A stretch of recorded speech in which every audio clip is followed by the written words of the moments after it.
इन तीनों ने मिलके काम की प्रेजेंटेशन बनानी शुरू कर दी। ठीक है, अभी इन्होंने कहा कि ये मेरा कंटेंट है जिसे मैं एक्सप्लेन कर रहा हूँ। सही है। फिर वो आहिस्ते आहिस्ते करके सब कुछ एक्सप्लेन करेंगे। तो ग्रुप में काम करेंगे तो एक फाइल आनी चाहिए आपकी। जैसे मैंने आपके सामने एक फोल्डर खोला, उसमें एक एक फाइल सारी रखी हुई थी, तो आपने ग्रुप में मिलके काम किया। ठीक है,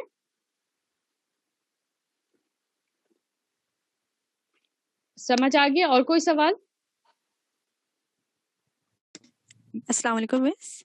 वालेकुम अस्सलाम। मिस हाँ, आज जैसे हमारा टॉपिक है क्वार्टाइल डेविएशन, मीन डेविएशन। तो मिस हाँ हम जैसे आप लैब 1, लैब 2, लैब 3 में हम कर रहे थे कि हम 25 डेटा सेट ले रहे थे 25 स्टूडेंट्स का या किसी का भी, और हाँ फिर उसके बाद उसको सॉल्व मतलब उस पे फॉर्मूलाज लगा रहे थे। तो अभी भी इसी तरह करना है ना, मतलब मैटलैब पर?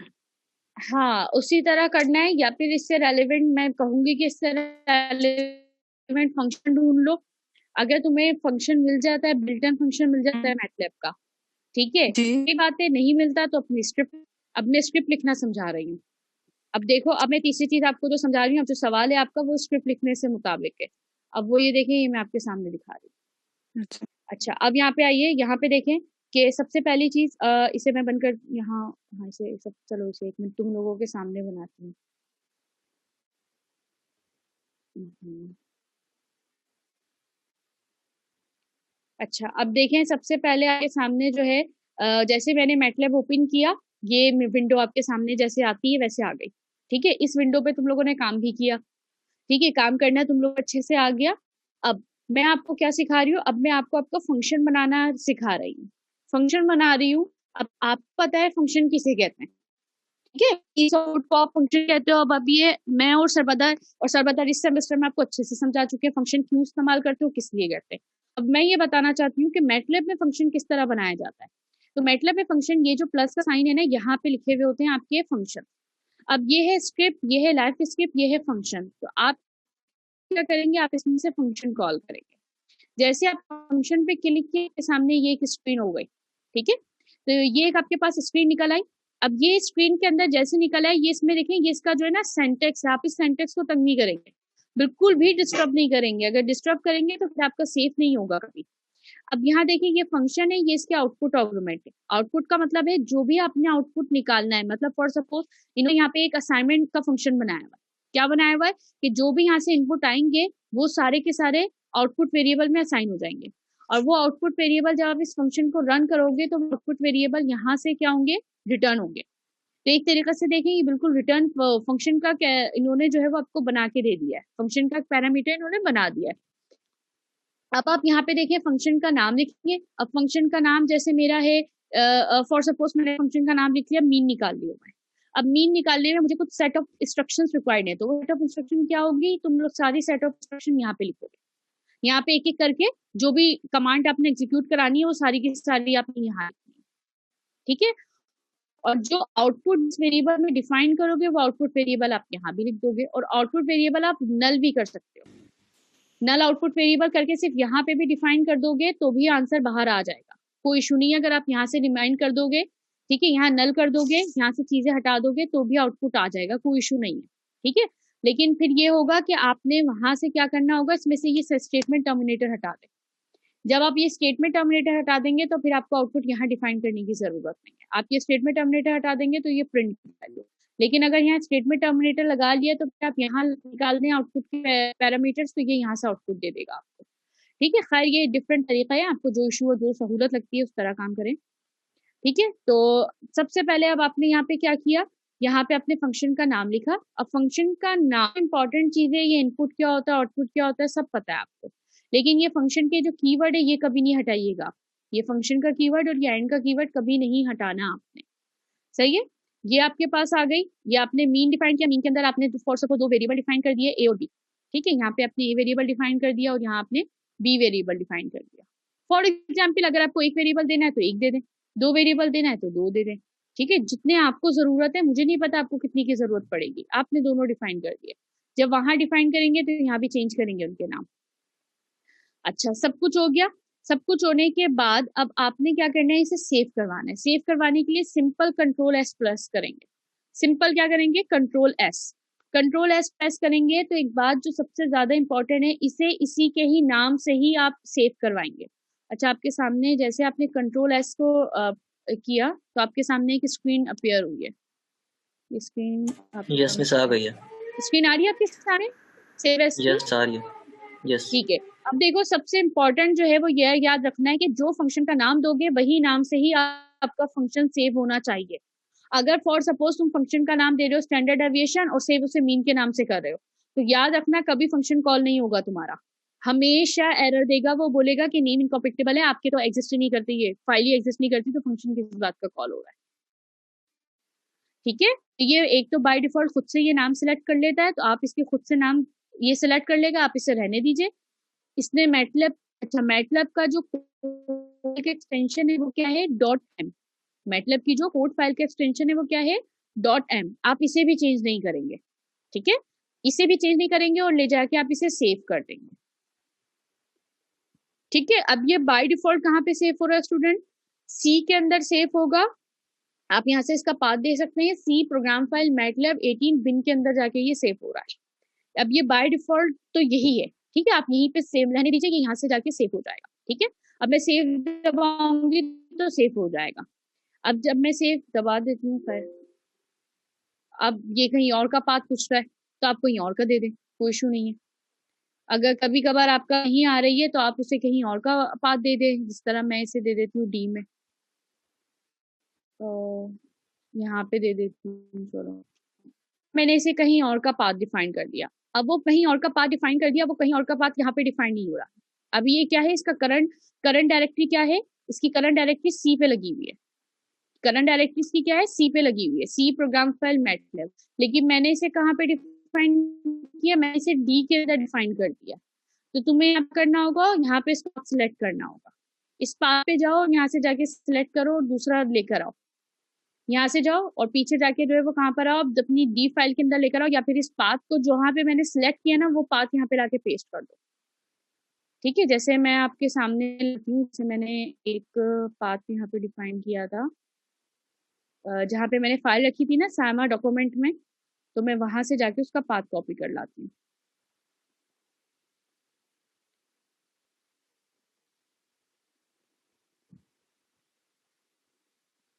अच्छा, यहाँ से भी आ सकता है वैसे, लेकिन चलो मैं पाथ कॉपी करके दिखाती हूँ।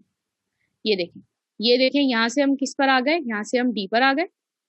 ठीक है, अब डी के अंदर मेरा कहाँ पे रखा हुआ है, सामा के दिस वन यहाँ रखा हुआ है। अब यहाँ पे जाके देखते हैं, ये रखी हुई आपकी मैटलैब की फाइल। ठीक है, अब जब यहाँ पे आप कॉल करेंगे ये डेफिनेटली आपकी मैटलैब की फाइल चल जाएगी। ठीक है, लेकिन जहां पे भी आप सेव करवाएंगे मैटलैब की फाइल, वो इस करंट फोल्डर के अंदर ओपन होनी चाहिए। अगर आपका यहाँ पे डेटा ओपन नहीं है, दैट मीन्स कि आपको क्या होगा, फिर आपको मुश्किलात होंगी, फिर आपका फंक्शन बोलेगा कि रीचेबल नहीं है। ठीक है, तो ये तरीका है आपका फंक्शन बना के आप यहाँ पे स्क्रिप्ट लिखेंगे, अपने सेट ऑफ कोड्स लिखेंगे। अगर आपके जो है वो for example set of code की रिक्वायरमेंट नहीं है, सिर्फ 1 से 2 कमांड के अंदर ही आपका आंसर आ जाता है, तो फिर आप फंक्शन ना बनाएं, आप फिर यहीं पे ही अपनी सारी चीजें डिफाइन करें। सही है, फॉर एग्जाम्पल कभी कोई स्टूडेंट है इनका जो है वो फंक्शन नहीं बन रहा, बल्कि उन्हें सिर्फ एक इंस्ट्रक्शन लगानी है और यहाँ पे आंसर आ जाएगा, सिर्फ 1 से 2 एग्जीक्यूशन देनी है, तो आप बस यहाँ पे सिर्फ डिफाइन कर दें, फिर फंक्शन बनाने की जरूरत नहीं है। लेकिन अगर किसी स्टूडेंट को बनती है तो फिर आपको यहाँ बनानी पड़ेगी। ठीक है स्टूडेंट, समझ आ रही है? अब बताइए, कोई सवाल तो नहीं है?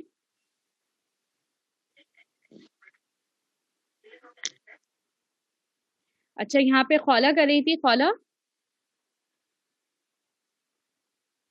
Yes miss. बेटा इस रिकॉर्डिंग को यहाँ स्टॉप कर देना जरा, इस रिकॉर्डिंग को स्टॉप करके प्रेजेंटेशन के नाम से सेव कर देना, फिर ये जरा मुझे दो, मैं दूसरे ग्रुप में भेजूंगी। Okay miss. ठीक है, जरा इसको यहाँ स्टॉप कर दो, और जब मैं टॉपिक समझाऊं तो दूसरे पे जो है वो दूसरे प्रेजेंटेशन पे स्टार्ट करना। ठीक है। ठीक है स्टूडेंट, समझ आ गई आपको? प्रेजेंटेशन की सारी बातें समझा दी है मैंने आपको, होपफुली आपको समझ आ गई होगी, सारी करके भी दिखा दी है, सारी बता भी दी कि किस तरह से परफॉर्म करना है, और ये भी बता दिया कि मैं चेक करूंगी अगर जरा भी मुझे किसी का कॉपी पेस्ट लगा तो डेफिनेटली कि उसके नंबर कम आएंगे। फिर कम आने पे आपने मुझसे कोई बहस नहीं करनी कि मिस आपने जो है वो बहुत ज्यादा दे दिए कम नंबर, हमने इतना नहीं इतना दिया था। फिर मैं किसी की सुनती भी नहीं हूँ। मैम अस्सलाम वालेकुम। अस्सलाम जी, बोलिए। मैम शाहरुख बात कर रहा जी हूँ। शाहरुख मैम बोलिए। कुछ लोगों के ना ग्रुप्स नहीं बने थे मैम, मैं भी रह गया था। तो बेटा करना चाहिए ना, इन लोगों ने, सीआर ने कब से मांगी हुई है फाइल, इन लोगों ने मुझे अभी कुछ टाइम पहले दी है और वो यही कह रहे थे कि मिस ये लोग दे ही नहीं रहे, हम आपको कैसे देंगे। हाँ तो मैम आप ही कुछ चूज करके बना दीजिए ग्रुप। नहीं, मैं तो नहीं बनाऊंगी, मुझे नहीं पता अब आपके साथ कितने लोग रिमेनिंग रह गए। आप बताएं, आप शाहरुख के अलावा और कोई रह गया? शाहरुख आप ये देखें कि आपके साथ और कोई स्टूडेंट रह गया या नहीं।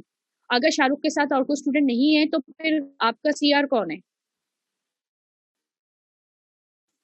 मैम क्या आपका सीआर मौजूद है यहाँ पे?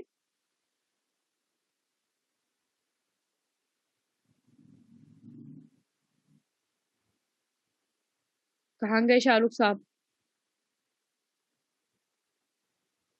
मैम हाँ हेलो मैम। बोले। मैम जी जी सुन रही अरीशा हूँ। अरीशा? जी जी अरीशा अरीशा यहाँ पर है आप? और हमजा। जी अरीशा सुनिए बेटा, इनका अगर ये एक रह गए ना, अगर सिर्फ शाहरुख अकेले रह गए तो इन्हें किसी ग्रुप के साथ एडजस्ट कर दें। कहीं पे कोई मेंबर कम है ना तो इनको किसी ग्रुप के साथ एडजस्ट कर दें। और अगर इनके जैसे और भी माशाल्लाह से कुछ महान हस्तियां रह गई हैं तो फिर उन सबका मिलकर एक ग्रुप बना ले, फिर मुझे सेंड करिएगा, मैं वो टॉपिक कर दूंगी, असाइन कर दूंगी। ठीक है? ठीक है मिस, मैं इनको मैं बोल देती हूँ जो 3 का ग्रुप बना हुआ है ना, 3 हाँ, स्टूडेंट्स का, उसमें ये आ 3 जाए। जिसमें 3 स्टूडेंट के ग्रुप बने ना, वहां पे एडजस्ट कर दो उनको। और सुने शाहरुख साहब, काम करवा दीजिएगा उनके साथ। अगर काम नहीं करवाएंगे तो मैंने पहले कह दिया, वो आपका नाम नहीं डालेंगे। नाम नहीं ठीक है डालेंगे मैम। तो फिर कोई 20 में से 20 या 20 में से 0 नंबर दूंगी मैं। कान खोल के ओके सुन मैम। लें। जी मैम। ठीक है? इसलिए आप उनको खुद अप्रोच करेंगे, खुद नंबर लेंगे, खुद उनसे बात करेंगे। ठीक है मैम। अच्छा, अब स्टूडेंट्स बात कर लेते हैं थोड़े से एग्जाम से रिलेटेड। ठीक है? अब एग्जाम से रिलेटेड एक तो आपके 20 मार्क्स पे स्टूडेंट्स मैंने रिजर्व कर दिया आपकी प्रेजेंटेशंस पे। ठीक है? ताकि आप लोग थोड़ा मैटलैब यूज करें, ताकि आप लोगों को थोड़ी सी और काफी हद तक के जो है वो थोड़ी आपकी एक्सपर्टीज हो जाए मैटलैब पे। तो ये 20 नंबर आपके रिमेनिंग आ गए। दूसरे 20 नंबर मैंने आपको असाइनमेंट पे दे दिए। असाइनमेंट भी आपने कुछ 4-5 असाइनमेंट किए होंगे और एक प्रेजेंटेशन में मैंने आपको असाइनमेंट दे दिया था। ठीक है? इस तरह आपके कुछ 4-5 या 6 असाइनमेंट आ गए होंगे टोटल। अब असाइनमेंट करेंगे तो वो असाइनमेंट्स के मैंने आपको कहा था कि उसके 20 मार्क्स हो जाएंगे, तो कितने हो गए? 20 40 मार्क्स हो गए। ठीक है?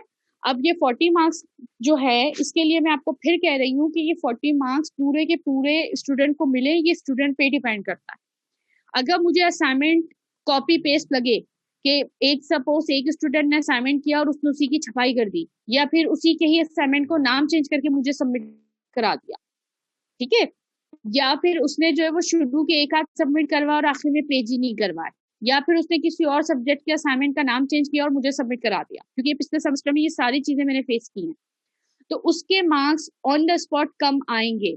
तो फिर बाद में मुझे मत बोलिएगा मैं 40 नंबर तो मेरे असाइनमेंट पे ही रिजर्व थे, आपने मुझे जो है वो फिर भी 50 नंबर दी, तो उसमें से मैं किसी एक के भी स्टूडेंट के मार्क्स असाइनमेंट कुछ भी नहीं एक्सेप्ट करूंगी। ये बात सुन लीजिएगा, जिसकी जितनी कंट्रीब्यूशन लगेगी असाइनमेंट में मैं उतने ही नंबर दूंगी उसको। समझ आ रही है? तो ये एक तो आपके पास 40 हो गए, एक तो आपके पास 20 मार्क्स की प्रेजेंटेशन और 20 मार्क्स के आपके असाइनमेंट्स हो गए, ये दो चीजें आपकी 40 मार्क्स पे हो गई। ठीक है? अब तीसरी आ जाती है 60 मार्क्स पे। तो 60 मार्क्स के लिए आपको बेसिकली करना क्या है? 60 मार्क्स के लिए 60 मार्क्स के लिए मैंने आपको कहा था कि स्टूडेंट्स अभी हमें कुछ भी नहीं पता कि हम किस तरीके से जो है वो आगे लेके चलेंगे चीजें। ठीक है? हमें नहीं पता कि हमारे साथ क्या होगा। मतलब अभी सुनने में आ रहा है कि फर्स्ट फैब से ओपन हो रहा है, तो देखें क्या पता फिजिकल एग्जाम ही हो जाए। ठीक है? फिजिकल एग्जाम हो जाएंगे तो और अच्छा है, फिर हम क्या करेंगे 60 मार्क्स का पेपर लेंगे आपसे, और 60 मार्क्स के पेपर में जितना भी अब तक के मैंने आपको समझाया है उन सारी चीजों का आपका क्या होगा? एग्जाम होगा। ठीक है? उन सारी चीजों का आपका एग्जाम होगा और उस एग्जाम में 60 मार्क्स आपके रिजर्व होंगे। ठीक है? फिर फाइनली डिस्ट्रीब्यूशन आपकी 40 और 16 दोनों को रख के जो भी आपने ऑब्टेन किए होंगे उस पर रिजल्ट आएगा। अच्छा, अब दूसरी चीज ये कि कंटेंट से रिलेटेड 60 मार्क्स के कंटेंट से रिलेटेड बात कर लेते हैं। तो देखिए, जो कंटेंट मैंने आपको पढ़ा दिया वो तो सारा इंक्लूडेड होगा। ठीक है? और दूसरा ये कि उसके तमाम असाइनमेंट्स भी 20 मार्क्स के ऐड होंगे। तीसरी चीज ये कि बाकी स्टूडेंट्स और सीआर्स की डेफिनेटली सीआर की बातें आ रही हैं मेरे पास कि इस कोर्स कंटेंट को कम कर दें या फिर अब स्टॉप कर दें, ये बहुत ज्यादा हो गया हमारा। ठीक है, तो इस बात को मैं थोड़े से रख लेती हूँ मद्देनजर और अपने कोर्स कंटेंट को स्टॉप कर रही हूँ। हालांकि रहता अभी भी बहुत ज्यादा है, लेकिन चलें अब आप लोगों का काफी ज्यादा हो चुका है तो इस वजह से फिर मैं स्टॉप कर रही हूँ। अब आखिरी चीज जो मुझे सिर्फ पढ़ानी है वो है एक कोरिलेशन और एक है रिग्रेशन। इसको भी मैं सिर्फ एक्सप्लेनेशन दे रही हूँ, लेकिन मैं इन डेप्थ नहीं पढ़ा रही। आपके सामने देखें ये स्लाइड है और ये स्लाइड 27 की मौजूद है, लेकिन मैं इसमें से सिर्फ और सिर्फ आपको 2 टॉपिक्स पढ़ाना चाह रही हूँ और वो टॉपिक जो है वो बहुत इंपॉर्टेंट है, इसलिए छुड़वा नहीं सकती आपको। ठीक है, बाकी ये 27 स्लाइड क्योंकि इसके अंदर इन डेप्थ बहुत ज्यादा डिफाइंड है तो इन डेप्थ नहीं पढ़ा रही। बस इस टॉपिक को आखिरी टॉपिक समझ के से एंड करते हैं और इसको एंड करने के लिए जो है वो हम क्या कर रहे हैं कि बस इसका एक इम्पॉर्टेंट चीज है, इम्पॉर्टेंट टॉपिक है, सिर्फ इनके टॉपिक से रिलेटेड एक एक एग्जाम्पल सॉल्व करेंगे और फिर यहीं पे ही अपने कोर्स को स्टॉप कर देंगे। और फिर जितना भी मैंने अब तक के जितनी स्लाइड जितने टॉपिक्स मैंने आपको पढ़ाए हैं वो सारे के सारे क्या होंगे आपके पेपर के कंटेंट में शामिल होंगे। फिर जब पेपर की स्ट्रेटेजी हमें पता चल जाएगी कि पेपर फिजिकल हो रहे हैं या ऑनलाइन हो रहे हैं या जो भी स्ट्रेटेजी हमें नहीं पता अभी फिलहाल, तो जो भी होगी फिर वो उसके हिसाब से मैं आपको जूम पे या अपनी रिकॉर्डिंग आपको सेंड कर दूंगी कि भाई अब ये आ गई है। ठीक है स्टूडेंट, कोई सवाल अब तक की चीजों के अंदर? मिस, बोले। ये प्रेजेंटेशन वगैरह में कब सबमिट करनी है? प्रेजेंटेशन जल्द से जल्द सबमिट करा दें। मैं तो कहूंगी 15 ऑफ जन से पहले 15 ऑफ जन तक करा दें या जिस दिन आपका पेपर है उस दिन सबमिट करवा दीजिए। जिस दिन पेपर लेकिन आपका ड्राइव का लिंक ओपन होगा, जिस दिन आपका पेपर होगा उसी दिन ड्राइव का लिंक ओपन होगा। ये सारे 40 नंबर आप मुझे वहां सबमिट करवाएंगे। ठीक है, अपने नाम का आप एक फोल्डर बना दीजिएगा, मैं आपको प्रोसीजर बता दूंगी, आपके सीआर को प्रोसीजर बता दूंगी, आपके सीआर आपसे रिसीव कर लेंगे उसी प्रोसीजर पर। ठीक है, तो आपने वो ड्राइव पे अपना सामान अपलोड कर देना है, फिर मैं वहीं से डाउनलोड करूंगी। अच्छा मिस जिन्होंने असाइनमेंट कॉपी में किए हैं यानी कि जो आपने दिए तो वो उसको आपको कॉपी के समेत कर दें? नहीं, कॉपी का मतलब ये है कि कॉपी से आप इमेजेस लीजिए और इमेजेस को वर्ड पे पेस्ट करें, उसकी पीडीएफ बना के मुझे सेंड करें। ओह अच्छा, ठीक है, उस इमेजेस लेते जाएं, जैसे मैं इमेजेस ले लेके बुक से आपको यहाँ पे पेस्ट कर करके दे रही हूँ, ऐसे आप भी पेस्ट करके दे मुझे। ठीक है। अच्छा, आपसे एक बात पूछनी थी कि जो हमने क्लासरूम पे सबमिट किए हुए असाइनमेंट्स वो भी इसी तरीके से ड्राइव पे सब? कितने असाइनमेंट वहां कर दिए आप लोगों ने? मिस लैब्स भी हैं और असाइनमेंट्स भी हैं, 2 असाइनमेंट्स हैं शायद। 2 असाइनमेंट है, 2 या 3 असाइनमेंट है। अगर बहुत ही मुनासिब होगा अगर आप सब एक फोल्डर में करके मुझे सेंड कर दें। ठीक है मिस। ठीक है, बहुत ही अच्छा हो जाएगा क्योंकि मैं हर स्टूडेंट का एक फोल्डर और एक ही फोल्डर से सब कुछ देख लूंगी, वरना फिर मुझे से लेना पड़ेगा परमिशन, फिर वो मुझे सेंड करेंगे तो काफी इशू हो जाएंगे। अगर बहुत अच्छा होगा कि आप ये सारा मटेरियल ना मुझे एक ही बार दे दीजिएगा, एक ही फोल्डर बना के। मैम अभी जितना जो कराया है इसमें कोई कमी पेशी है? नहीं, बिल्कुल भी नहीं है, ऑलरेडी मैंने स्टॉप कर दिया। अभी मैं तुम्हें अगर दिखाना चाहूँ तो ये देखो, अभी भी अगर मैं तुमसे शेयर कर देती हूँ, अभी भी आपका काफी कंटेंट रहता है। मेरे पास प्रेजेंटेशन स्लाइड्स बनी हुई है, लेकिन आप लोगों की वजह से मैं बिल्कुल भी नहीं पढ़ा पा रही हूँ। लेकिन आई नो कि आप लोगों पे भी काफी ज्यादा हो गया क्योंकि आप लोगों ने फर्स्ट सेमेस्टर में बहुत कम स्टेट्स पढ़ी है। ये वजह है कि जिसकी वजह से आप लोगों को जो है वो इस सेमेस्टर में काफी स्टेट्स पढ़नी पड़ गई। फिर भी बाकी सब्जेक्ट के मुकाबले बढ़ाई है जी मैम, ज्यादा। या तो फिर आप इतना कर दें टॉपिक ये कर दे देखो, मैम। अभी भी तुम्हें कितने लेक्चर्स पढ़ाए? आई थिंक यहाँ से 8 तक के पढ़ाए। ये 10, 11, 12, 13 ये तीनों तुम लोगों के कहने पे मैम चले वो बात ठीक है, लेकिन मैम अभी देखे अभी अचानक से कैलकुलस की क्लास हो गई जो पूरे सेमेस्टर थी, उनका वो बर्डन आ गया। कंप्यूटर की तो हो ही नहीं रही है मैम। कंप्यूटर प्रोग्रामिंग की? जी मैम, वो तो एक क्लास भी नहीं हुई। सर बदर ने नहीं ली? तो फिर उनकी जगह तो पढ़ा रही असिस्टेंट आई है। नहीं मैम, वो सिर्फ इवनिंग को आई गेस पढ़ा रही है। मिस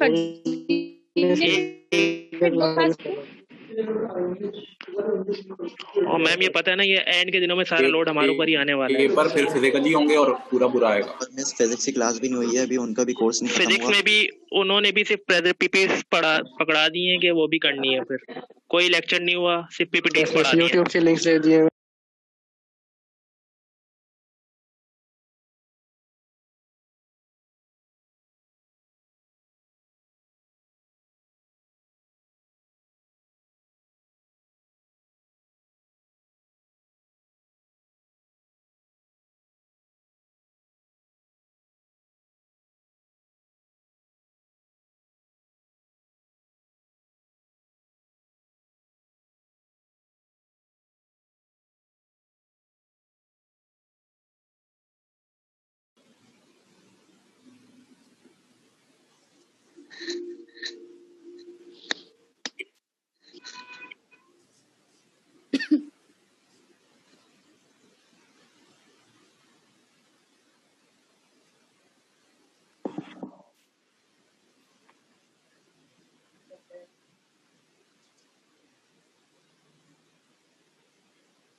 हाँ जी, बोलो।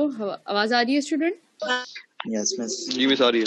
बोलिए बोलिए, क्या कह रहे हैं आप लोग? मैम बस कोर्स कम करवाने की रिक्वेस्ट कर रहे थे, क्योंकि अभी मैम ठीक है, देखिए ठीक है, सुन रहे उर्दू भी एक याद मिनट। करनी है। अच्छा, आप सुने, मेरी बात सुने अभी तहम्मुल से। अभी फिलहाल असाइनमेंट तो कम नहीं करूंगी, असाइनमेंट जितने भी दिए वो सारे आपको सबमिट करने होंगे, क्योंकि वो है 20 मार्क्स के। वो एक तो ठीक आप है लोगों मैम, का ही वो ठीक फायदा है। है। आप लोग असाइनमेंट के लिए तो सारे टॉपिक टच करेंगे, आप करें। Yes, देखिए, miss. थोड़ी टाइम रुके, 15 तारीख तक के रुके। 15 तारीख को आपके चेयरमैन कोई ना कोई मीटिंग कॉल करेंगे हमारी, ठीक है? लेकिन जैसे सुने मेरी बात सुने, वो हमारी मीटिंग कॉल करेंगे, वो हमें जरूर बताएंगे कि एग्जाम से रिलेटेड उनकी आगे क्या हिकमत अमली होगी, ठीक है? वो मुझे ठीक है मैम। बताएंगे, तो उसके बाद मैं आप लोगों को मीटिंग कॉल करूंगी और फिर जितनी स्लाइड्स दी हैं उसके जो भी वो कहते हैं कि फिजिकल हो रहा है या ऑनलाइन हो रहा है, ऑनलाइन होंगे तो डेफिनेटली सारा कंटेंट शामिल होगा। अगर फिजिकल होगा तो डेफिनेटली फिर उसमें से मैं कम कर दूंगी, लेकिन आपके सामने उस वक्त ओपन आऊंगी, जूम पर आऊंगी, आपके सामने स्लाइड को जो है वो स्क्रॉल करूंगी और बता दूंगी कि ये टॉपिक नोट डाउन कर लो। लेकिन अभी रहने दो, अभी 15 अच्छा तारीख को पहले हो जाने दो। वो क्या कह रहे हैं, किस तरीके से कह रहे हैं, लेना है, क्या करना है, क्या हिकमत अमली वो बना रहे हैं, ठीक है? वो उनकी एक बार सुन लूं, उसके बाद फिर खामा में मैं भी डिफाइन कर दूंगी, फिर मैं अपनी बात से मुकरूंगी। तुम लोग बोलोगे नहीं मिस आपने तो कहा था, अब आप माने। लेकिन मैम देखिए, ज्यादा चांसेस फिजिकल के ही हैं, और फिर अगर उस टाइम पे भी अगर आके कुछ वैसा ही हो गया, फिर मसला तो है ना मैम। नहीं नहीं, इंशाल्लाह अच्छा होगा, बेफिक्र रहिए आप लोग, इंशाल्लाह सब कुछ अच्छा होगा। आप लोग अपने असाइनमेंट के ऊपर तो अपने टॉपिक कवर करें, इंशाल्लाह 15 तारीख तक का टाइम दें। वो जो भी स्ट्रेटेजी बनाएंगे उसके हिसाब से मैं उतना कोर्स आपका रिड्यूस कर दूंगी, अच्छा मिस ठीक है? आपको वो पता है, बताते हैं, Miss, बोले। अगर ये फिजिकल होती भी है तो कब तक खुल जाएंगी हमारी? नहीं बेटा, ये अभी उन्होंने मीटिंग की थी हमारी कुछ 10 दिन पहले, तो उनसे हमने ये क्वेश्चन पूछा भी था, उन्होंने कहा अभी कुछ नहीं पता, अच्छा उनको भी कुछ नहीं पता। तो कह रहे हैं जब मुझे नहीं पता तो मैं आपको क्या बताऊं। ठीक है। मिस आप ये बता दें कि आपने लेक्चर कौन कौन से पढ़ाए हैं अभी तक? बेटा 1 to लेक्चर 8? आपको सारे बता तो दिए, 1 to 8 भेजे हैं मैंने। Yes miss. 1 to 8 भेजे, 9, 10 और 11। एक मिनट रुकिए, मैं खोल के देखूं।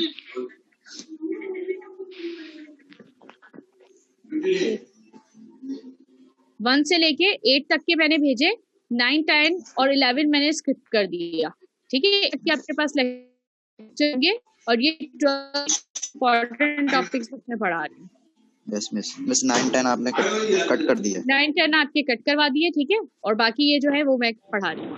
Okay miss, thank you. बस इसमें से भी आपके पास 1-2 टॉपिक ऐसे हैं जो मुझे सिर्फ पढ़ाने हैं, बस उसके बाद यहीं पे मैं स्टॉप कर दूंगी, थैंक क्योंकि यू ये मिस। मैंने आपको प्रेजेंटेशन स्लाइड में दिए हुए हैं, तो खामखा अगर नहीं पढ़ाऊंगी तो स्टूडेंट को सफर करना पड़ेगा।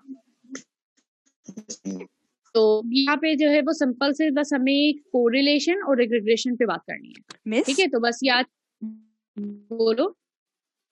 मिस आपने वो मैटलैब की प्रेजेंटेशन का बताया था, उसका एक और सवाल पूछूंगी मिस। या तो हम फॉर्मूलाज जैसे हम लोग जो स्टैट्स में पढ़ रहे हैं फर्स्ट सेम मीन डेविएशन वगैरह के, तो हम उससे भी कर सकते हैं ना, अगर हम फंक्शन ना बनाएं तो? हाँ, अपना फंक्शन बना लो। फंक्शन ना अच्छा, बनाओ मतलब मैटलैब का फंक्शन यूज करना चाह रही हो या अपना बनाना चाह रही हो? अपना। हाँ बिल्कुल बनाओ, मैंने तो तुम्हें फंक्शन बनाना भी सिखा दिया। सही है मिस, थैंक यू। जैसे तुम्हें अपना फंक्शन बनाना सिखाया ना, उसे अपने नाम से सेव करो और नीचे ले जाके कॉल कर लो। जिस तरह तुम मिन का फंक्शन कॉल करती थी, मैक्स जी का जी या मोड का फंक्शन कॉल करती थी, ऐसे ही आपने जो अपना फंक्शन बनाया होगा, आप जब उसे करंट डायरेक्टरी पे लेकर आओगे, वो फंक्शन कॉल करोगे, वो भी वर्क करेगा। सही है miss, thank you. Function call करना तो आपको आता है ना, मैंने भी आपको मॉड का जी फंक्शन कॉल करवाया, मीडियन का करवाया। ऐसे ही जी जिस करवाया नाम था। से आपने अपना यूजर डिफाइंड सेव करवाया हुआ है, उसी यूजर डिफाइंड के नाम से आप कॉल करेंगे, आपके पास पैरामीटर डालेंगे, आपके पास रिजल्ट आएंगे, ठीक है मिस। ठीक है? As you wish. अगर आप अपना करेंगी, आपकी चीजों में मुझे मतलब लगेगी मेहनत कि हाँ स्टूडेंट से किया हुआ है, तो डेफिनेटली 20 आउट ऑफ 20 मिलेंगे, वरना भाई 20 में से 10 मिले होंगे, 12 मिले होंगे, 15 मिले होंगे। नो मिस, इंशाल्लाह अच्छी होगी। कोशिश करें कि अगर पेपर में इतनी ज्यादा तैयारी नहीं हो पा रही तो फिर इन दोनों चीजों पर मेहनत करें ज्यादा, जी मिस, ठीक है? थैंक यू अब मिस मिस। वीडियो में तो सबका बोलना जरूरी है। अच्छा भाई, सबका बोलना जरूरी नहीं है, कोई एक बंदा एक्सप्लेन ओके करे पूरे टॉपिक को, थैंक यू। चलिए गुड हो गया मिस। ठीक है? कोई एक बोल दे, नहीं बोलना चाह रहे तो पढ़े नहीं पढ़े।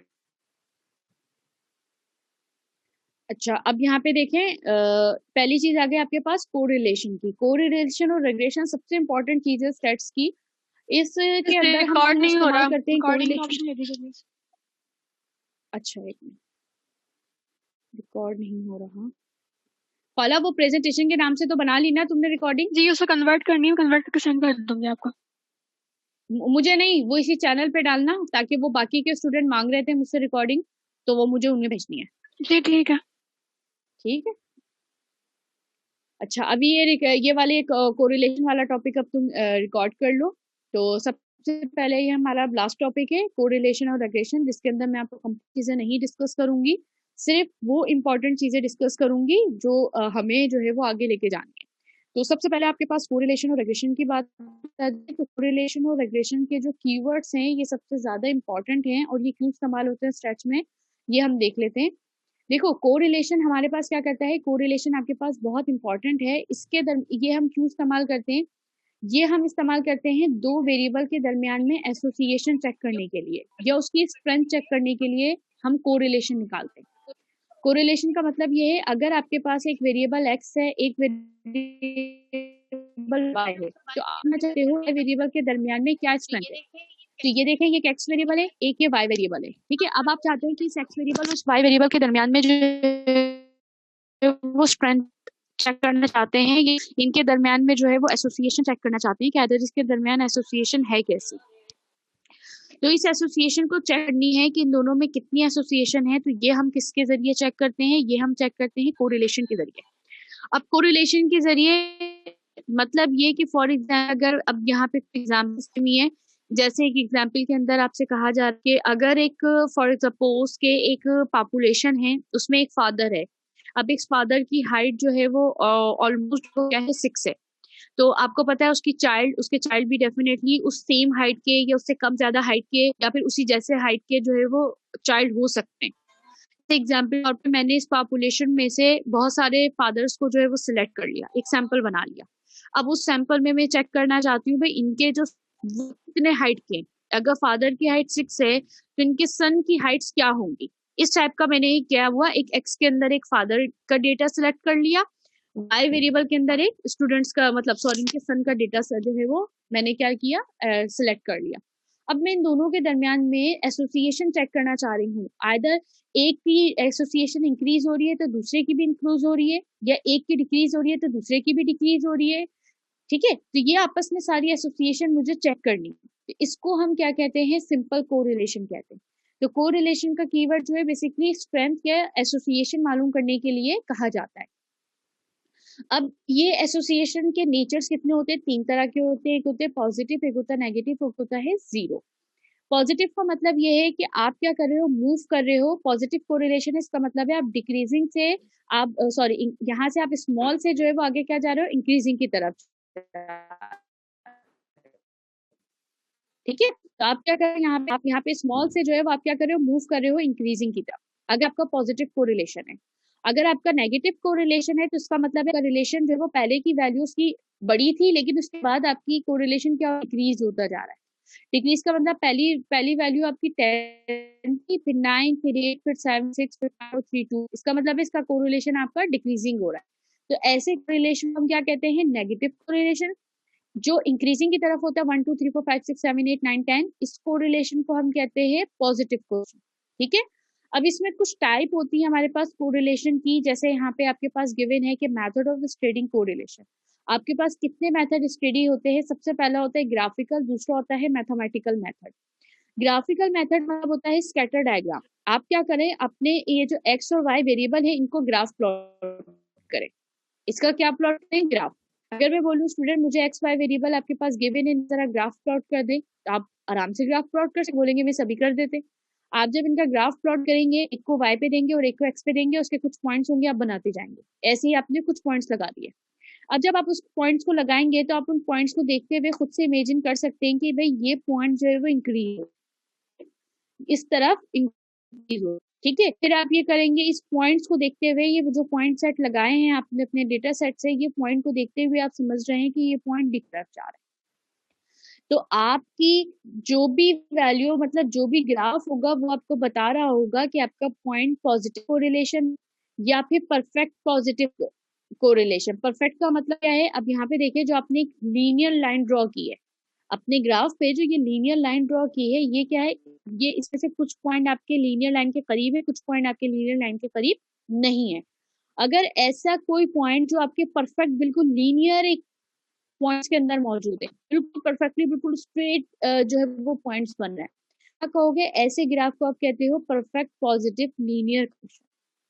ठीक है, तो ये जो ग्राफिकल मेथड है स्कैटर डायग्राम, ये समझे, आपको पता है ग्राफ कोई भी आप जो ग्राफ के जरिए जो आप वैल्यू निकालते हो तो वो हमेशा आप कहते हो कि वो ऑथेंटिक थी। उसमें चूंकि आपकी लाइंस चेंज हो सकती हैं, आपकी डायमेंशन चेंज हो सकती हैं, आपकी हाथ हिल गया तो आपने थोड़ा सा आगे पीछे कर दिया, तो डेफिनेटली आप उसमें से क्या कहते हो कि आपकी परफेक्ट वैल्यू नहीं आती। लेकिन मैथमेटिकल मेथड मतलब फॉर्मूला इस्तेमाल करते हो आप, उससे कहते हो कि आप 100% परफेक्ट हो। अब इसके लिए जो फॉर्मूला इस्तेमाल किया जाता है ये है आपके पास फॉर्मूला कोरिलेशन निकालने का। कोरिलेशन निकालने का जो फॉर्मूला है ये आपके पास गिवन है, जिसको Pearson product movement of correlation भी कहा जाता है।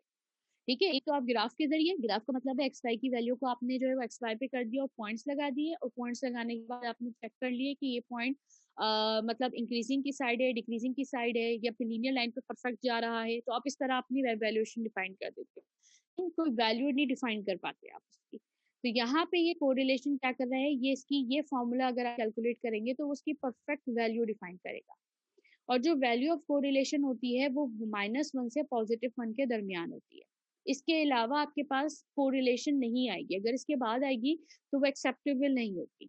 अब जैसे कि अगर आपकी 0 से लेके 0.2 तक के कोरिलेशन का आंसर आता है, जैसे आपने आर कैलकुलेट किया, डेटा पे लगाया, आर कैलकुलेट किया, जैसे यहाँ पे लगा हुआ है, ये आपका फॉर्मूला है, ये आपका डेटा है, calculate the correlation coefficient between x y of the following sample data. ये सैंपल डेटा इस पे कोरिलेशन निकालने के लिए कहा आपको।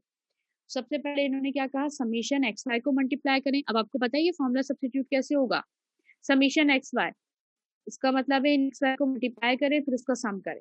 फिर क्या बोला है, समीशन एक्स, एक्स का समीशन उनको चाहिए, इस पूरी कॉलम का सम चाहिए, फिर समीशन वाई चाहिए, फिर यहाँ क्या बोला है, समीशन एक्स का स्क्वायर, फिर आप समीशन एक्स निकालें, मतलब इस हर एक पर्टिकुलर का स्क्वायर निकालते हैं, हर एक पर्टिकुलर वैल्यू का स्क्वायर निकालते जाए। 7 का स्क्वायर 49, 6 का स्क्वायर देखें 36, 5 का स्क्वायर देखें 25। आपने हर वैल्यू का स्क्वायर निकाल लिया, हर वाई की वैल्यू के कॉरस्पॉन्डिंग स्क्वायर निकाल लिया, उसको समीशन ले लिया। आपने हर वैल्यू का समीशन स्क्वायर जितनी रिक्वायरमेंट थी आपने ले ली, उसके बाद फाइनली आपने सारी वैल्यू को फॉर्म में सब्स्टिट्यूट कर दिया। सब्स्टिट्यूट करने जो आपका आंसर आया that is called the positive 0.78। अब पॉजिटिव 0.78 कैसा कोरिलेशन, देखिए पॉजिटिव 7 यहाँ पर आ रहा है, इसका मतलब है कि आपका जो कोरिलेशन है वो क्या है, मॉडरेट, मतलब आपके जो दो वेरिएबल में एसोसिएशन वो एक मॉडरेट है। अगर 1 से लेके 0.8 तक के दरमियान में अगर आपका आंसर आता है तो आप कहते हैं कि इसकी जो डिग्री ऑफ एसोसिएशन है वो स्ट्रांग है, मतलब आपका कोरिलेशन एक वेरिएबल दूसरे वेरिएबल के दरमियान में बहुत ज्यादा इंटरलिंक है, मतलब एक वेरिएबल दूसरे वेरिएबल पे बहुत ज्यादा कनेक्ट है। अगर 0.2 से 5 के दरमियान में आता है तो इसका मतलब है कि आपका कोरिलेशन काफी वीक है, इसका मतलब है एक्स वेरिएबल एक अलग वेरिएबल है और वाई वेरिएबल अलग वेरिएबल, दोनों में कोई एसोसिएशन नहीं है, अगर इस तरीके के कोई आंसर आते हैं। और अगर 0 से 0.2 आता है तो आप ये कहेंगे कि बिल्कुल निग्लिजिबल है, आप इसको ना ही कंसिडर करें कि दोनों के दरमियान में कोई एसोसिएशन है। सिस्टर ने 1 मिनट लगान हो रही है।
अच्छा, तो ये देखिए आपने कोरिलेशन निकाला, तो कोरिलेशन का जो आंसर आएगा वो हमेशा किस रेंज में होगा, -1 से +1 की रेंज में होगा।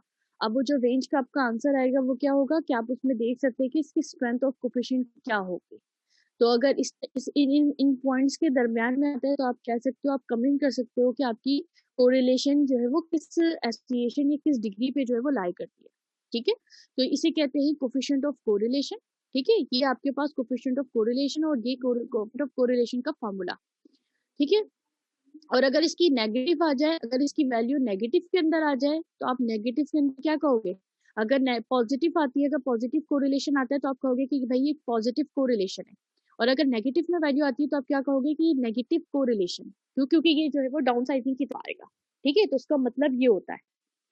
अच्छा, तो ग्राफ के जरिए जाहिर सी बात है स्कैटर डायग्राम आपकी वैल्यू तो फाइंड आउट कर सकती है, लेकिन ये है कि आपका बिहेवियर नोट कर सकती है कि आपका बिहेवियर जो है वो परफेक्ट पॉजिटिव कोरिलेशन है या बिल्कुल लीनियर लाइन के ऊपर बिल्कुल आया हुआ है, दैट मीन्स कि बिल्कुल परफेक्ट पॉजिटिव आ रहा है, या फिर नेगेटिव आ रहा है, या परफेक्ट नेगेटिव आ रहा है, या फिर जीरो कोरिलेशन उसके बाद क्या है, कर्वीलियन कोरिलेशन। कर्व का मतलब ये है कि आपके पास ये लीनियर कोरिलेशन नहीं है, इसमें कर्व आ रहा है, कोई लीनियर का मतलब क्या होता है, आपकी स्ट्रेट लाइन, वो यहाँ पे मौजूद नहीं है। तो आप ग्राफ के जरिए जो एक मेथड ग्राफिकल मेथड है जो कि स्कैटर डायग्राम है, वो आपका सही से तो समझे वैल्यू तो निकाल के नहीं दे सकता, लेकिन हाँ ग्राफ से आपकी चीजों को एसोसिएशन को फाइंड आउट कर सकता है, उसका बिहेवियर नोट कर सकता है। ठीक है, तो इसीलिए हम क्या करते हैं, फिर उसका मैथमेटिकल मॉडल या मैथमेटिकल मेथड मतलब कोफिशिएंट ऑफ कोरिलेशन निकालने के लिए हमें उसका कोफिशिएंट मतलब एक्चुअल वैल्यू निकालनी है।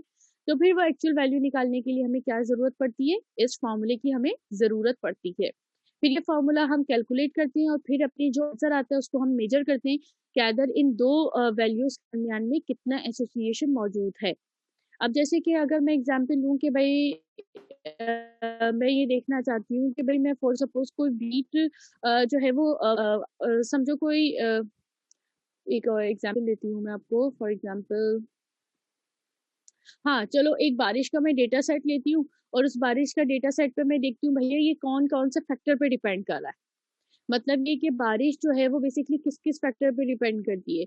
अगर क्लाउडी वेदर होगा तो क्या ये इस पे डिपेंड करेगी, मतलब क्लाउडी वेदर मतलब मौसम का जो है वो दूसरा बिहेवियर। फिर अगर मैं कहती हूँ कि टेम्परेचर, आपका जो टेम्परेचर आज का दिन भर का जो है वो टेम्परेचर क्या होगा, क्या इस पे भी बारिश फैक्टर डिपेंड करता है। अगर टेम्परेचर अच्छा हो रहा होगा या टेम्परेचर कम हो रहा होगा तो बारिश हो जाती है। ठीक है, अगर क्लाउडी मौसम होता है तो बारिश हो जाती है। ठीक है, एकदम से अगर धूप गायब हो जाती है तो बारिश हो जाती है। तो मैं क्या करूंगी, इन सब के डेटा सेट भी लूंगी डिफरेंट एट्रीब्यूट्स पे और अपने बारिश का भी लूंगी और उनके दरमियान रिलेशन फाइंड कर लूंगी। अगर इन दोनों के दरमियान में कोई एसोसिएशन निकलती है तो अब मुझे पता चल जाएगा कि हाँ भाई ये वाला एट्रीब्यूट दूसरे फैक्टर पे डिपेंड करता है। इसका मतलब है कि आपका जो बारिश है वो बारिश इन आती है। ठीक है, तो इनके दरमियान में कोरिलेशन की वैल्यू अच्छी आई है, निकली है, इसका मतलब है ये कोरिलेशन इस वैल्यू पे डिपेंड कर रहा है, ये एट्रीब्यूट दूसरे वैल्यू पे डिपेंडेंट। तो इससे हम कहते हैं कोरिलेशन। ठीक है, तो ये हमारे पास स्टैटिस्टिकल मेथड है जो हमें degrees of association find out करके देता है बिटवीन टू वेरिएबल्स। ठीक है, अब इसी तरीके से कोरिलेशन और भी बहुत सारे मजीद टाइप्स के कोरिलेशन भी पढ़ाए जाते हैं। जैसे अगर अगर मेरे पास आप लोगों ने डिस्ट्रीब्यूशंस पहले से पढ़ रखी होती तो डेफिनेटली मैं ये चैप्टर्स पे ज्यादा टाइम देती आपको। ठीक है, तो अब यहाँ पे देखें कुछ कॉमन मिस इंटरप्रिटेशन पढ़ाती, कोवेरियंस पढ़ाती, बाइवेरिएट पढ़ाती, फिर रैंक कोरिलेशन बताती क्या होता। ठीक है, कि रैंक के हिसाब से फिर कोफिशिएंट ऑफ अकॉर्डेंस भी बताती। ठीक है, फिर मल्टीपल कोरिलेशन, अगर एक से ज्यादा आपके फैक्टर, जिस तरह मैंने आपको कहा कि भाई बारिश के 3 एट्रीब्यूट है, अभी तो मैंने सिर्फ 2 एट्रीब्यूट पे आपको कोरिलेशन निकालना सिखाया कि सिर्फ 2 वैल्यू है फादर सन का। अगर मैं फॉर एग्जाम्पल बारिश है, अब बारिश पे या फिर यील्ड ऑफ वेट्स है, इसके अंदर रेनफॉल और टेम्परेचर 2 फैक्टर आ गए। ठीक है, अब इन दोनों पे मुझे चेक करना है कि ये वीट की प्रोडक्शन किस तरह होती है। अब फैक्टर रीजन कितने कर रहे हैं, 2। अब इन 2 पे वैल्यू डिपेंड कर रही है कि आंसर किस तरीके से आ सकता है। अब जैसे मैंने बारिश वाली एग्जांपल दी, तो बारिश के अंदर क्या है कि बारिश के अंदर मैंने 3 एट्रीब्यूट बता दिए, एक क्लाउडी मौसम का, एक मैंने टेम्परेचर का एक मैंने जो है वो धूप सन का। इन तीनों, अब ये 3 मल्टीपल में आ गए, एक नहीं है, अब ये 3 आ गए। तो 3 का कोरिलेशन कैसे फाइंड आउट करते हैं, तो ये देखिए इनके डिफरेंट फॉर्मूले दिए मैंने। अब ये डिफरेंट फॉर्मूले हैं और ये उनकी कोरिलेशन। फिर पार्शियल कोरिलेशन, मतलब ये कि 3 तो रख रहे हैं आप, लेकिन उसमें से एक का इफेक्ट आप चाहते हैं कि आपके डेटा पे ना पड़े, तो एक वैल्यू को आप क्या कंसीडर करते हैं, एज अ कांस्टेंट कंसीडर करते हैं। रखते हैं आप 3 एट्रीब्यूट, लेकिन एक का इफेक्ट आप चाहते हैं कि दूसरे के ऊपर ना पड़े, तो आप उसे एज अ कांस्टेंट ट्रीट करते हैं, तो उसके लिए डिफरेंट फॉर्मूला इस्तेमाल किया जाए। तो ये होता है फिर आपके पास पार्शियल कोफिशिएंट। लेकिन मैंने आपको क्या कहा कि मुझे आपको इतना डीप कोफिशिएंट नहीं पढ़ाना, ठीक है, तो इस वजह से मैंने आपको ये सारी चीजें ड्रॉप कर दी, सिर्फ एक सिंपल कोरिलेशन निकालना सिखा दिया। तो ये 1 to 4 स्लाइड आप कंसिडर कर सकते हैं, फिर 5 से लेके 12 तक के आप क्रॉस कर दीजिए, ठीक है। 12 नहीं बल्कि ये कितना है 15 तक के आप क्रॉस कर दें। मैंने एक बार आपको सिंपल कोरिलेशन बता दिया, अगर टाइम होता, आप लोग विलिंग होते तो डेफिनेटली बाकी की चीजें भी बता देती आपको। अब आ जाते हैं रिग्रेशन पे। अब रिग्रेशन क्या चीज होती है, ये भी एक बहुत इंपॉर्टेंट मॉडल है, रिग्रेशन मॉडल। अब जो आपने कोरिलेशन पढ़ा है उसी जैसा नहीं, मतलब एक और इम्पोर्टेंट फैक्टर स्टेट्स में जो पढ़ाया जाता है that is called the regression. अब ये रिग्रेशन क्या चीज होती है, देखो रिग्रेशन मतलब क्या होता है कि रिग्रेशन के अंदर हमारे पास क्या होती है, रिग्रेशन बेसिकली एक एस्टिमेटेड मॉडल है। एस्टिमेटेड का मतलब ये है कि फॉर एग्जांपल आपको कोई वैल्यू जो है वो फोरकास्ट करनी है कि भाई मेरे पास एक डेटा सेट है और मुझे इस डेटा सेट के इस पॉइंट पे वैल्यू बता दें कि क्या आ सकती है, तो ये बेसिकली निकाल के दे सकता है, एस्टिमेट कर सकता है रिग्रेशन। अब यहाँ पे देखें ये किस तरीके से एस्टिमेट करता है, यहाँ पे देखें सबसे पहले क्या है, the following table give the age of car, certain make and the annual maintenance cost, obtain the regression equation cost relate the age, also predict the cost maintenance if the age is 12। अब इन्होंने क्या कहा कि also मुझे बताएं, predict करें cost maintenance if the age is 12। अब इन्होंने कहा कि एज ऑफ द कार यार आपके पास गिवन है 2468 और उसकी जो मेंटेनेंस कॉस्ट आ रही है 2 के कॉरस्पॉन्डिंग उसकी मेंटेनेंस कॉस्ट 10 है, 4 के कॉरस्पॉन्डिंग उसकी मेंटेनेंस कॉस्ट 20 है, 6 के 25, 8 की कॉरस्पॉन्डिंग 30। अब उन्होंने कहा कि आप इसका सबसे पहले क्या बनाएं, आप इसका रिग्रेशन ऑब्टेन करें, रिग्रेशन इक्वेशन। क्या कहा इन्होंने, ऑब्टेन करें regression equation for cost related to the age. तो सबसे पहले आपको इसकी रिग्रेशन की इक्वेशन ऑब्टेन करनी है, और ये चूंकि बिल्कुल ठीक है इसीलिए इसका नाम रिग्रेशन मॉडल है। क्यों, क्योंकि आप ये जो इक्वेशन बना रहे हैं इसे हम मॉडल कहते हैं और ये मॉडल बेसिकली आप अपने डेटा के हिसाब से बनाते हैं, ठीक है, आप अपने डेटा के हिसाब से जो है वो क्या करते हैं, ये मॉडल को बनाते हैं। अब इसे बनाना सिखाती हूँ आपको कि किस तरीके से बनाते। Also predict maintenance cost if the age is 12। अब जब आप अपना ऑब्टेन कर लेंगे इक्वेशन को, इसी इक्वेशन को ही मैंने आपको कहा कि मॉडल कह रहे हैं, जब आपने मॉडल ऑब्टेन कर लिया तो आपने क्या करना है, प्रिडिक्ट करना है मेंटेनेंस कॉस्ट। मेंटेनेंस कॉस्ट को प्रिडिक्ट करना है अगर आपको कार की एज क्या दे दी जाए 12। इसका मतलब है अब देखें आपके पास डेटा नहीं गिवन, डेटा यहाँ पे 8 पे लाके स्टॉप कर दिया, लेकिन अब वो पूछ रहे हैं कि आप हमें 12 पे बताइए कि इसकी मेंटेनेंस कॉस्ट क्या होगी। इस बात को आपने एस्टिमेट करना है, इस बात को क्या करना है आपने एस्टिमेट कर बताइए कि यहाँ पे मेंटेनेंस कॉस्ट क्या होनी चाहिए। तो इसके लिए आपने क्या करना है, रिग्रेशन मॉडल अप्लाई करना है। Since the maintenance cost depend on age, अब ये जो आपकी मेंटेनेंस कॉस्ट है ये किस पे डिपेंड कर रही है, आपकी एजेस ऑफ कार पे, ठीक है। तो आप कर दिया दूसरे को y से, अब क्या करना है, फिट करना है इक्वेशन y और x की वैल्यू, y की वैल्यू एस्टिमेट करनी है ना आपने, क्योंकि आपको यहाँ पे क्वेश्चन मार्क लगा, इसका मतलब है आपको y की वैल्यू एस्टिमेट करनी है, किस पे, x पे एस्टिमेट करनी है।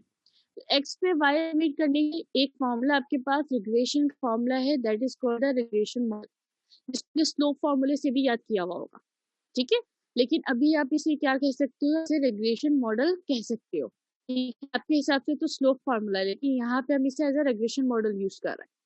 अब ये रिग्रेशन मॉडल कोफिशिएंट्स है ना, ये जो ए और बी, जिसको आप अल्फा और बीटा के नाम से भी रिप्रेजेंट करते हो, इसको आपने एस्टिमेट करते हो लीस्ट स्क्वायर मेथड से। ये जो ए और बी इसके कोफिशिएंट्स है ना, इनको एस्टिमेट करने के लिए आपको जो होता है लीस्ट स्क्वायर मेथड। अब लीस्ट स्क्वायर मेथड क्या होता है, लीस्ट स्क्वायर मेथड ये कहता है आपको, लीस्ट स्क्वायर मेथड मैं आपको बताती हूँ। लीस्ट स्क्वायर मेथड ये कहता है, जैसे वो कहता है, लीस्ट स्क्वायर मेथड कहता है कि मेरे पास एक लीस्ट स्क्वायर की मतलब एक लीनियर, ठीक है। अब आपके पास ये जो पॉइंट है ना, ये डिफरेंट डेटा पॉइंट स्कैटर है इस लाइन से। अब आप मुझे ये बताएं, एक पॉइंट जो है वो दूसरे पॉइंट से डिफरेंट है, मतलब आगे पीछे।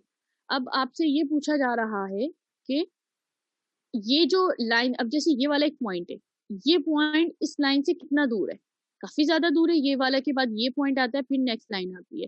अब ये पॉइंट इस लाइन से जो है वो काफी दूर है, तो आपने क्या करना है, इस पॉइंट से इस लाइन तक के फासले को रिड्यूस करना है, कम से कम करना है, ताकि ये बिल्कुल फिटेड हो जाए इस तरह, ताकि ये लीनियर पे बिल्कुल फिट बैठ जाए। इसको जो स्कैटर हुए हुए हैं आपकी फिटेड लाइन से, ये बहुत दूर है, आपको इसको एस्टिमेट करके इसको इस तरीके से परफेक्ट बनाना है। इसको एस्टिमेट करने के लिए जो कोफिशिएंट्स निकालते हैं उसे कहते हैं लीस्ट स्क्वायर मेथड। और लीस्ट स्क्वायर मेथड का काम यही है कि जितने दूर दूर पॉइंट्स जा रहे हैं आपकी लाइन से, इसको रिड्यूस कर दिए जाए, इसको कम से कम डिस्टेंस पर कैलकुलेट कर दिए जाए, that is called the least square method. अब लीस्ट स्क्वायर की पूरी डेरिवेशन पढ़ती हूँ मैं, लेकिन फिर आपको नहीं पढ़ाऊंगी मैं, तो अब ये लीस्ट स्क्वायर की डेरिवेशन पढ़ा देती मैं आपको, लेकिन अभी सिर्फ इतना बता दूं कि ये लीस्ट स्क्वायर का जो फॉर्मूला है वो इस डेरिवेशन से ही आया है। अब यहाँ पे देखें, अब समझें कि ये जो लीस्ट स्क्वायर के बारे में मैंने आपको बताया, इसकी पूरी डेरिवेशन है, उस डेरिवेशन से ड्राइव होके जो आया है, वो डेरिवेशन से जो लीस्ट स्क्वायर से ड्राइव हुआ है वो बी और ए हुआ है। अब ये जो बी और ए है, ये क्या कर रहा है, आपके कोफिशिएंट्स निकाल रहा है और इन कोफिशिएंट्स को मिनिमम डिस्टेंस कर रहा है आपकी लीनियर लाइन से। मतलब ये चाहता है, ये दो पॉइंट्स ये चाहते हैं कि कम से कम डिस्टेंस पे जो है वो आपके पास आपकी लाइन पे आपका पॉइंट फिट हो जाए। तो इसलिए हम ये कोफिशिएंट्स को बाय लीस्ट स्क्वायर मेथड से कैलकुलेट करते हैं, ताकि हमारा जो फासला है हमारी ओरिजिनल लाइन से वो कम से कम हो जाए। ठीक है, तो इसलिए हम ये दो फॉर्मूले लेते हैं। अब ये दो फॉर्मूले किस तरह ड्राइव होते हैं तो ये नहीं बता रही, ड्राइव होके जो आंसर आता है ये बता दिया आपको। अब ड्राइव होके जो आंसर आया, इसकी जो कोफिशिएंट बी था, बी के कोफिशिएंट आपका ये आंसर आया, और जो ए का कोफिशिएंट है उसका आंसर ये आया। अब जरा अब ये फॉर्मूला सब्स्टिट्यूट करना मुश्किल काम नहीं है आपके लिए। सबसे पहले इन्होंने क्या कहा, समीशन एक्स वाई, ये आपके पास डेटा मौजूद है, इन दोनों को क्या कहा, मल्टीप्लाई करके समीशन करें। तो इन दोनों को मल्टीप्लाई कीजिए, ये दोनों मल्टीप्लाई हो गए, उसके बाद समीशन कर दें, फिर समीशन एक्स, फिर समीशन वाई, वही सब चीजें, ये रहा समीशन एक्स, ये रहा इन सबका सम वाई। स्क्वायर पे सम कहा तो आपने एक्स का स्क्वायर निकाला, 2 का स्क्वायर 4, 4 का स्क्वायर 16, 6 का स्क्वायर 36, 8 का 64, ये आपने स्क्वायर निकाले और देन सम। फिर आपको पास y का स्क्वायर निकालने के लिए इन्होंने कहा, आपने y का स्क्वायर निकाल लिया। आपको जो जो चीजें फाइंड करनी थी आपने इस टेबल को कंसीडर किया और अपनी चीजें फाइंड कर ली। ठीक है, अब आप क्या करें, जब आपको सारी चीजें फाइंड हो गई तो अब आप अपने मॉडल के अंदर सब्स्टिट्यूट करें। ठीक है, अब आप अपने मॉडल के अंदर सब्स्टिट्यूट करें ए और बी की वैल्यू। अब ए और बी का आपके पास फॉर्मूला गिवन हो चुका है। ठीक है, आपने वैल्यू को भी सब्स्टिट्यूट करना आ गया आपको। जब आपने दोनों के मीन निकाल लीजिए, एक्स और वाई का मीन निकालने के लिए कहा है, एक्स और वाई का मीन निकालना मुश्किल तो नहीं है। समीशन की वैल्यू को डिवाइड करवा दे टोटल नंबर ऑफ ऑब्जर्वेशन से। टोटल नंबर ऑफ ऑब्जर्वेशन क्या है, 1 2 3 4, मतलब 24। सही है, ये आपका एक्स मीन आ जाएगा, वाई मीन भी ऐसे निकल जाएगा, तो ये एक्स मीन आ गया, ये आ गया आपके पास वाई मीन। अच्छा, अब आपने क्या करा, आपने ये दोनों मीन्स आ गए, इन दोनों मीन को आपने यहाँ पे सब्स्टिट्यूट कर दिया, और बी वैल्यू जो भी आपने निकाली हुई थी वो आपने यहाँ डाल दी। जो भी बी की वैल्यू एस्टिमेट होके आई, जो भी आंसर आया वो आपने यहाँ सब्स्टिट्यूट कर दिया, तो फिर आपकी ए भी निकल आए। अब ए की वैल्यू भी निकल आई और बी की वैल्यू भी निकल आई। अब ए और बी की वैल्यू आपने क्या करना है, इसके अंदर डालनी है, इस इक्वेशन के एस्टिमेटेड में डालनी। जो एस्टिमेट करते हैं देखिए उस पे इस तरह का एक कैप लगा हुआ होता है, मॉड वाला जो कैप है ना, मॉड पे जो आप कैप लगाते हैं वही कैप यहाँ पे भी लगा हुआ है। इससे ये है कि आप इस बात को, इस पॉइंट को एस्टिमेट कर रहे हैं। ठीक है, तो इस पॉइंट को एस्टिमेट करने के लिए सबसे पहले इन्होंने यहाँ क्या कहा, ए की वैल्यू सब्स्टिट्यूट करें। तो ए की वैल्यू यहाँ जो आपने डाली, परफॉर्म होगी आपने, तो ए की कैलकुलेशन ये देखिए फॉर्मूले में आपने डाली, ए की कैलकुलेशन क्या है, ये 5। ठीक है, 5 लिख दिया, फिर साइन लगाया आपने, फिर आपने किया बी की वैल्यू। बी की वैल्यू आपने इस फॉर्मूले में सब्स्टिट्यूट किया होगा, तो उसकी फॉर्मूले में सब्स्टिट्यूट होकर जो बी की वैल्यू आई है वो आई है 3.25। अब 3.25 आपने डाला और मल्टीप्लाई बाय एक्स। अब ये जो x है ये आपका एस्टिमेटेड है कि आपने किस पॉइंट पे एस्टिमेट करना है, मतलब किस पॉइंट पे कोई कौन सी वैल्यू है जो आपने प्रिडिक्ट करवानी है। तो हमारे पास क्वेश्चन में क्या दिया हुआ था, आपको 12 पे दिया हुआ था कि आपसे 12 पे उन्होंने बोला था कि हमें एस्टिमेट करें कॉस्ट। यही बात हुई थी हमसे। इस मॉडल के अंदर उन्होंने क्या कहा था कि 12 वैल्यू आप सब्स्टिट्यूट करें, x की वैल्यू यहाँ पे क्या रखें 12, क्योंकि ये पूरी लाइन किसके बराबर है, x के बराबर। इस x की वैल्यू पे 12 रखिए और एस्टिमेट करें कि y क्या आएगा। तो अब आपने एस्टिमेट करने के लिए क्या करना है, जब अच्छा ये जो आपके पास आया है student, that is called the regression equation on y of y on x। यही आपको कहा था कि ऑब्टेन करे regression equation, obtain the regression equation of cost related to the h। ये चीज पूछी थी आपसे, इसी को ही ये जो आपने अपने प्रॉब्लम से रिलेटेड जो बनाया है ना, ये जो पूरा बनाई है इक्वेशन, इसी को ही अक्सर हम रिग्रेशन मॉडल भी कहते हैं, ठीक है। और इस रिग्रेशन मॉडल ए और बी के जो कोफिशिएंट्स निकाले हैं ना, वो by the method of least square निकाले। और लीस्ट स्क्वायर इसलिए निकालते हैं रिग्रेशन के अंदर ताकि ये सबसे बेस्ट मेथड होता है एस्टिमेट करने का, ठीक है। ये कम से कम जो है वो रिड्यूस कर देता है आपके फासले को आपके ओरिजिनल डेटा से, बहुत रिड्यूस कर देता है इसके कोफिशिएंट्स, ठीक है। तो ये आपने यहाँ पे डाल दी। अब आपने x की वैल्यू यहाँ पे क्या सब्स्टिट्यूट करनी है, x की जगह पे 12, तो आपने x की जगह पे 12 सब्स्टिट्यूट करिए, 3 2 मल्टीप्लाई करवा दे, 12 प्लस करवा दे 5, आंसर क्या आया 44।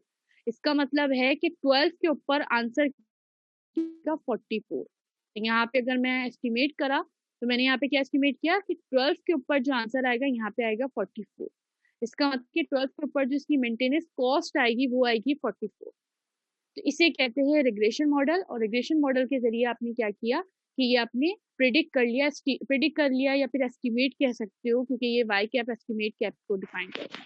तो आप एस्टिमेट कर दिया at the age of 12 the maintenance cost is 44, जिसको कहीं कहीं रिग्रेशन या रिग्रेशन मॉडल या रिग्रेशन इक्वेशन के नाम से जाना जाता है।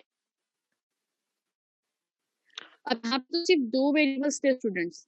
अब ये देखें एक और एग्जाम्पल आपके सामने गिवन की हुई है, ठीक है, लेकिन आप लोग कोशिश करें इस एग्जाम्पल को सॉल्व करने की। बाकी देखिए कोफिशिएंट ऑफ डिटर्मिनेशन क्यों निकालते हैं, कोफिशिएंट ऑफ डिटर्मिनेशन वर्बली बता देती हूँ आपको। देखें डिटर्मिनेशन हम इसलिए निकालते हैं जब हम ये चेक करना चाहते हैं जो हमने प्रेडिक्ट किया है।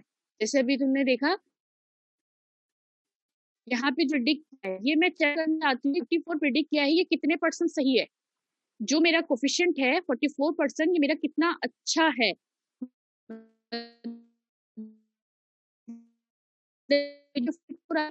सही वैल्यू कितनी सही वैल्यू आई है, इस बात को चेक करने के लिए हम निकालते हैं कोफिशिएंट ऑफ कोरिलेशन 0.8। और अगर कोफिशिएंट ऑफ डिटर्मिनेशन को रिप्रेजेंट किया जाता है आर स्क्वायर से। अगर आपकी आर स्क्वायर की वैल्यू आ रही है 0.64, आप इसे मल्टीप्लाई कर दे 100, तो 100 का मतलब है 64। इसका मतलब है आपका जो मॉडल है वो आपका मॉडल जो है वो एस्टिमेट वुड बी 64% रिलायबल। इसका मतलब है जो आपकी एस्टिमेटेड वैल्यू आई है वो 64% रिलायबल है कि वो ठीक आई है। अगर इसी तरह अगर ये 84% होती रिलायबल कि ये ठीक आई है तो आप उसे ये कहते हैं। तो कोफिशिएंट ऑफ डिटर्मिनेशन ये बताता है कि आप जो प्रिडिक्ट कर रहे हैं इसमें कितनी % सच्चाई है। तो ये कोफिशिएंट ऑफ डिटर्मिनेशन बताता है। जो कोफिशिएंट ऑफ डिटर्मिनेशन की आंसर आता है आप उसे मल्टीप्लाई कर दें 100 से, तो आपको पता चल जाएगा कि ये चीज आपकी कितनी % सही आई है। तो इसमें बता देंगे कि फॉर सपोज इस अगर मैं इसका पूरे मतलब इस क्वेश्चन का डिटर्मिनेशन निकालना चाहूँ तो मैं इसमें फॉर्मूला सब्स्टिट्यूट करके इसका डिटर्मिनेशन निकाल दूंगी। फॉर एग्जाम्पल 84 आया, इसका मतलब है कि 84% रिलायबल वैल्यू y की उसने प्रेडिक्ट की है, ठीक है। अभी भी आपके पास जो है 16% चांसेस है कि मे बी आपकी वैल्यू एस्टिमेटेड गलत हो सकती है, ठीक है, क्योंकि एस्टिमेट है ना, 100% ट्रू वैल्यू आपकी नहीं आ सकती। तो इसे कहते हैं कोफिशिएंट ऑफ डिटर्मिनेशन। फिर आते हैं मल्टीपल रिग्रेशन पे। मल्टीपल रिग्रेशन में क्या होता है कि आपके पास एक से ज्यादा पैरामीटर, जैसे अभी मैंने सिर्फ 2 दरमियान लिए थे ना पैरामीटर x1 x2, लेकिन अब यहाँ पे एक से ज्यादा एस्टिमेट करना है आपको वैल्यू, मतलब x1 x2 की वैल्यू आपको गिवन देगी और आपने एक से ज्यादा फैक्टर पे एस्टिमेट करना है। तो एक से ज्यादा फैक्टर पे एस्टिमेट करने के लिए फिर इक्वेशन बढ़ जाती है आपकी। लेकिन हम मल्टीपल की बात नहीं कर रहे हैं, हम बस एक रिग्रेशन मॉडल की ही बात करेंगे ताकि आपको बस इतना समझ आए कि रिग्रेशन और कोरिलेशन क्या थी, ठीक है। बस ये एक एग्जाम्पल, बस ये 16 और 17 नोट कर लें, 16 और 17 और वहां पे आई थिंक 1 to 4 थी, 1 to 4 और 16 और 17 इसे नोट कर लीजिए। ये 2 स्लाइड्स थी जो इम्पोर्टेंट टॉपिक थे, जो आपको बेसिक कॉन्सेप्ट पता होना चाहिए, ठीक है। जिंदगी आपकी रही तो आगे आपने कोर्सेज पढ़ने, कभी ना कहीं कोई ना कोई रेगुलेशन मॉडल फिर पढ़ाएगा आपको। मैम एक समरी थोड़ी सी ओवरऑल, सॉरी हाँ बोलो बोलो बोलो मैम, बोलने दे उनको। अच्छा, जो बोलनी है दूसरी वाली वो बोले। मिस क्वेश्चन 1, 2 और 4 करने हैं। स्लाइड नंबर 2, 3, 4, स्लाइड नंबर 2, 3, 4 और स्लाइड नंबर कौन कौन सी ये आ गई 2, 3, 4 पे आपकी कोरिलेशन है और मिस 16 और 17 17 और 16 और 16 17 16 और 17 पे आपका रिग्रेशन है। ये नोट कर लीजिएगा, इस स्लाइड की इंपॉर्टेंट स्लाइड के नंबर लिखवा दिए मैंने। ठीक है रीशा, आपका सवाल खत्म हो गया? Yes ma'am ma'am. एक हाँ, अब आप थोड़ा दूसरे सा वाले पूछे। ओवरऑल कोई समरी मैम इन दोनों में मतलब डिफरेंस क्या है कोरिलेशन और रिग्रेशन में? मैं बताती हूँ, अब इन दोनों का डिफरेंस मैं बताती हूँ। देखो, कोरिलेशन का मतलब क्या है कि ये आपके दो वेरिएबल के दरमियान में एसोसिएशन मालूम कर रहा है। मतलब अगर कोई दो वेरिएबल है और आप ये चेक करना चाहते हो कि एक वेरिएबल दूसरे वेरिएबल पे कितना डिपेंडेंट है, तो आप क्या कहोगे कि हम इससे कोरिलेशन मालूम कर लेते हैं। कोरिलेशन से हमें क्या पता चल जाएगा कि एक वेरिएबल दूसरे वेरिएबल पे कितना डिपेंडेंट है, इन दोनों के दरमियान में कितनी एसोसिएशन है, इसे कहते हैं कोरिलेशन। सही है। और जो रिग्रेशन है, रिग्रेशन मॉडल एस्टिमेट करता है। एस्टिमेट का मतलब जैसे वो आपको प्रिडिक्ट करके देगा, प्रिडिक्शन करके देगा कि अगर आप कह रहे हो जिस तरह आपकी जो कार की मेंटेनेंस है उसमें आपने कहा कि मेरा डेटा सेट 8 तक के मेरा डेटा सेट स्टॉप हो गया, अब मैं चाहता हूँ कि इसकी 12 पे क्या वैल्यू आएगी ये मुझे बता दो। तो क्या होगा कि आप अपने एग्जिस्टिंग डेटा को ही इस्तेमाल करते हुए क्या कर रहे हो, अपने नेक्स्ट की वैल्यू क्या कर रहे हो, फ्यूचर की एस्टिमेट कर रहे हो। और वो स्टेटमेंट जो आप एस्टिमेट कर रहे हो वो कितने % सही है, उस चीज को चेक करने के लिए भी आपके पास एरर मौजूद है कि जो आपने एस्टिमेटेड की है, जो आपने एस्टिमेशन की है, एस्टिमेशन का मतलब जो आपने प्रिडिक्शन की है अगर वो कितने % सही है, कितने % कामयाब रहेगी मेरी ये प्रिडिक्शन, उसे कहते हैं उसे क्या कहते हैं आपके पास, कोफिशिएंट ऑफ डिटर्मिनेशन कहते हैं। सिंपल चीज है। और कभी समझ नहीं आई तो मजीद एक्सप्लेन करूं? नहीं मैम सही है। ठीक है। एक दफा वो जो आपने मैटलैब की वीडियो बात बताई थी वो दोबारा नहीं इस एक दफा मतलब की वीडियो वाली बात, यानी कि आप बस मैं सब कंफर्म करूंगे, हम वीडियो बनाएंगे तो हम जो भी काम करेंगे उन सब की पहले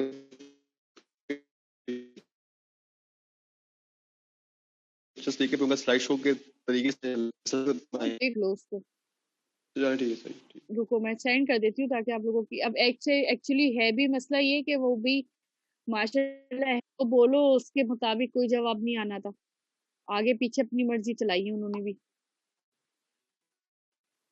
अगर मैंने आपको वो भेज दिया तो आप उसी पैटर्न ये पे बात काम भी है। शुरू कर दोगे। हाँ तो इसलिए तुम ऐसे ही पूछो कि पूछ क्या रहे हो, मैं तुम्हें क्या देर कर मैं दूंगी बस तुम्हें। जो आपने वीडियो का बताया था ना कि किस तरह वो बच्चा समझा रहा था उसको किस तरह से करेंगे, हाँ यही पूछा था बस। जैसे जैसे वो बच्चा समझा रहा है ना कि पहले टॉपिक से रिलेटेड समझा रहा है, फिर मैं टॉपिक से रिलेटेड समझने के ऊपर कायल नहीं हूँ क्योंकि टॉपिक मैंने आपको समझा दिए। जी ठीक है ठीक है, तो आप बस मुझे मैटलैब की कोड समझाओ, आप टॉपिक मत ठीक है समझाना। और हालांकि सही मैंने उनको भी बोला था कि मैंने टॉपिक समझा दिया है, लेकिन वो भी माशाल्लाह सुनने में समझने वो जितना भी बोलने करनी उन्होंने अपनी है, फिर मार्क्स भी फिर मैं उन्हें वैसे ही देती हूँ। ठीक है सही ठीक है, जैसे अब ये देखो ये तुम्हारे सामने हो रही है, अब ये स्टूडेंट सही है समझा रहा है, अब ये टॉपिक समझा रहा है, जबकि मैं टॉपिक इसे समझा चुकी हूँ, उसको मना किया कि टॉपिक मत समझाओ, लेकिन ये फिर भी सही समझा सही रहा है। सही ठीक है, अब मैंने इसे कहा था कि ये मत समझाओ, मुझे ये समझाओ कि तुमने इसे परफॉर्म किस तरह किया। सही सही उसको कहा ठीक था है